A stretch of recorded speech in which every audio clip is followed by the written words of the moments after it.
துலா ராசிக்கு பார்த்தீங்க அப்டின்னாக்க வந்துட்டு, அஷ்டம குரு இப்ப பாக்கிய குருவா மாறிட்டாரு. ஸோ, அதனால இவ்ளோ நாள் வந்து அஷ்டம குரு ரொம்ப பிரச்சனைகள குடுத்திருப்பாரு துலா ராசிக்கு. ஏன்னு கேட்டீங்கன்னா, குரு அப்படிங்கிறவர் வந்துட்டு தேவகுரு. ஸோ, துலாம் ராசிக்கு ராசிநாதன் வந்து சுக்கிரன். சுக்கிரன்கிறவரு அசுர குரு.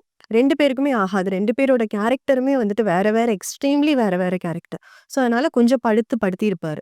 ஸோ, அது எல்லாமே இப்ப விலகி இப்போ 9வது இடத்துக்கு இந்த குரு போறதுனால, அதுவும் ராகுவ வந்துட்டு பார்க்கறது அப்படிங்கிறதுனால வந்துட்டு, இவ்ளோ நாளா தடைப்பட்டுட்டு இருந்த அந்த தொழில் வளர்ச்சி அப்படிங்கிறது இப்ப கைகூடுறதுக்கான ஒரு நேரம். அதாவது வாடகை இடத்துல வந்துட்டு நான் இவ்வளோ நாள் தொழில் பண்ணிட்டு இருந்தேன். என்னோட தொழிலுக்குன்னு சொல்லிட்டு ஒரு சொந்த பில்டிங் கட்டணும் அப்படிங்கிறது என்னோட ரொம்ப நாள் ஒரு கனவு. அப்படிலாம் இருக்கிறவங்களுக்கெல்லாம் வந்துட்டு அதெல்லாம் கைகூட்டுறதுக்கான ஒரு காலகட்டம். அதுவும் பொதுவாவே துலாம் ராசிக்கு வந்துட்டு அந்த இன்டீரியர் அதுலலாம் வந்து பயங்கர ஒரு இன்ட்ரெஸ்ட் அப்படிங்கிறது இருக்கும். ரொம்ப அழகுபடுத்தி ஏன்னா சுக்கிரனோட ராசி அப்படிங்கிறதுனால, கொஞ்சம் அந்த ஒரு அழகுணர்ச்சி அப்படிங்கிறது, கலை உணர்ச்சிங்கிறதெல்லாம் நெறைய இருக்கும். ஸோ அவங்களுக்கு பிடிச்ச மாதிரி ஒரு ஆஃபீஸ் என்வாயன்மென்ட் உள்ள இந்த இன்டீரியர்ஸ்லேருந்து எல்லாமே நல்ல ஒரு பாஷா ஒரு லைட்டா பண்ணி செட்டில் டவுன் ஆறதுக்கான ஒரு காலகட்டம் இது.